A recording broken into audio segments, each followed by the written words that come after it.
I work out so I don't ruin anyone else's day. I know that sounds dramatic, but it's so true. It is my non-negotiable thing, no matter what is going on in my life, depending on certain circumstances, of course, that I work out almost every day.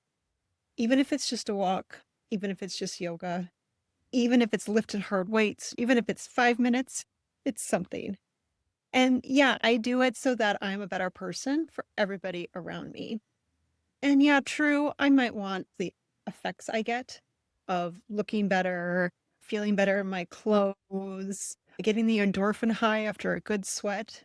But bottom line, my non-negotiable for feeling good is to work out so I don't ruin everyone else's day. Hi, this is Annie Vinje, and I'm the founder of the Feel Good Method every day. And I really think at the end of the day, even as simple as that sounds, feeling good is something hard for a lot of us. So, welcome. Today is going to be about simple, actionable things that we can do to feel good. But before we even dive into that, this is something that I am learning for myself here at, yes, I'll admit my age, 48 years old. And is that in order to feel good, and do the things we all know we should do. We've either heard about them, we've read them, or intuitively we know what we need in our bodies and our mind and our spirit to feel good, is to first feel worthy of feeling good. And I think that's really the biggest thing a lot of us struggle with. We put it off for later. Oh, not today. I don't have time. Or maybe when the kids are older, or maybe when things at work calm down, or maybe when I get to this stressful mood, or whatever it is, right? We put it off because we don't think we deserve to feel good. We feel like we have to earn it. We feel like we have to work for it. We feel like I am not worthy because of I don't have XYZ. But I want you to know that, and again, I'm still learning this as well, you are 100% worthy just as you are, no matter what is going on in your life, no matter who you are, no matter what blocks you have or personality things or whatever, you are worthy of feeling good. So I think mindset is the biggest step forward to starting to feel good. Now, is that an overnight thing? No, it's a lifetime thing, which sucks. It totally sucks to hear, and I hate when I hear that, myself included. Oh, I gotta work on this forever. It's never gonna be like something I can just accomplish and move on and check off my list. Sorry. No. But every day when you do something for yourself, for me, work out, I feel good about myself. And so it is this cycle where if you are not doing the things you know you should do, then you don't feel good for yourself or worthy. And then it just becomes this snowball. So if anything, I could say first and foremost about feeling good is to feel worthy. Do the things that you have to do to feel worthy. Find a spiritual coach, find a therapist. I'm here to talk to as well. Find a mindset coach. These things really will help you down the road. I'm going to go through 3 things that for me, I do every day to feel good. They're really simple. And yes, I do other things, but these are my 3 non-negotiable, like my workout, that I have to do in order for me to start the day off and just feel good. So the first one is protein before coffee.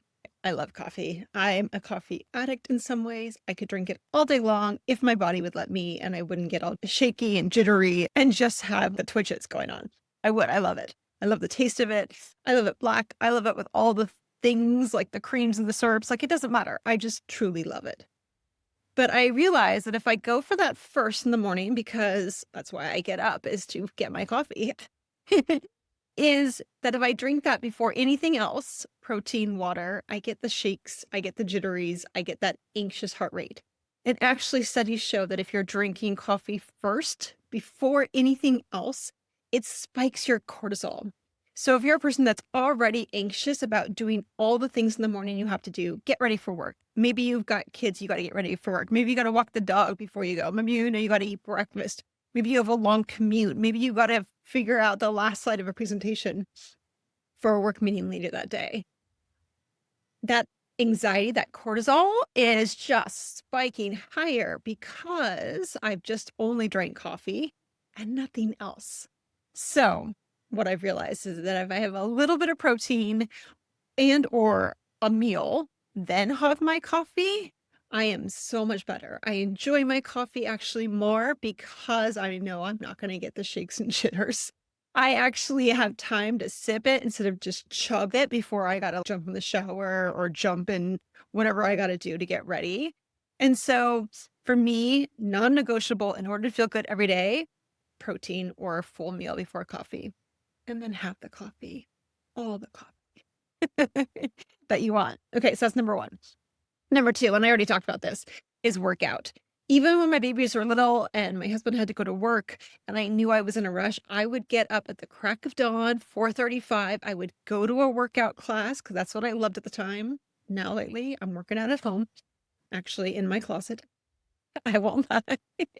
And so I got it in because I knew if I didn't, I would not be as good of a mom. I would not show up as well. I would not be as good of a wife. I wouldn't show up as well. I would not be as good of a friend and a daughter and a sister and all the things that we have to do on a daily basis on top of work, house, chores, meals.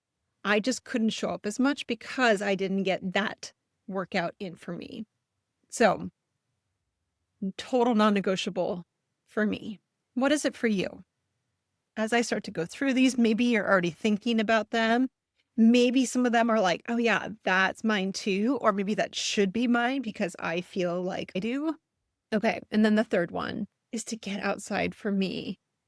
I I don't think I realized growing up in California how much the time I spent outside as a kid. I was on swim team and tennis team and horseback riding, and yes, it was lovely. And I'm realizing as I say that how awesome and amazing I had those opportunities to do. And also, even without that, as a California kid, all your schools are outside.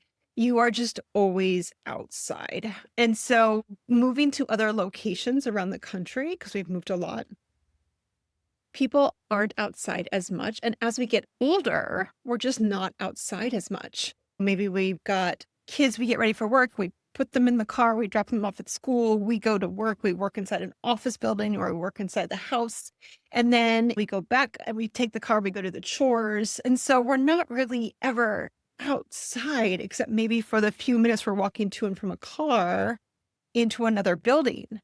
How many times have we actually just sat outside and listened to the birds chirped or heard the wind or soaked in the sun? And so for me, getting outside, even if it's just up and down my driveway, because that's all the time I have, and that's all it's going to be, or because I live in Arizona and it's 1,000 degrees. So it's about as much as I want to be out there. That maybe for you, you live in the snow. So that's all depending on weather. But nature, getting out in nature. I listen to podcasts. I'm like a huge podcast lover. I'm soaking up all that knowledge. So that's what I'm doing. I'm walking around my block a couple times. I'm listening to a podcast, or maybe one of my kids is with me and we're just chatting. And that's our really special bonding time sometimes if they decide to come on a walk with me. I have 3 teenagers, so sometimes just getting them to come outside is a little harder, but it doesn't have to look grand. It doesn't have to look big. But getting outside for me is a non-negotiable. Maybe it is for you too. So as a bonus for being outside in nature and seeing the sun is it actually helps you sleep because it resets your circadian rhythm. Your circadian rhythm is that helps you feel awake when you wake up and the sun comes up and start to get a little sleepy or drowsy at the end of the day when the sun goes down. Thus helping us go to sleep easier, stay asleep longer. So seeing the sun not only just feels good, it's actually doing really important stuff. And if you're someone that struggles with sleep, which I know so many of us do, this is a good one.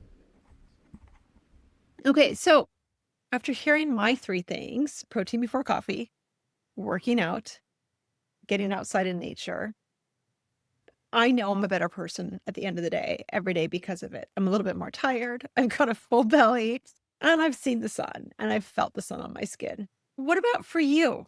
What are your non-negotiables to feeling good? And yes, going back to that mindset, and yes, you've got busy lives, we all do.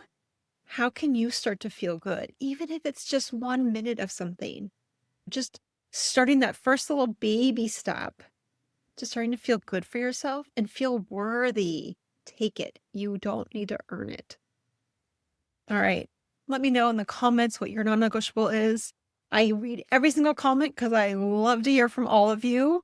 And I want to thank you for spending this time with me today. And I'll talk to you next week. Bye.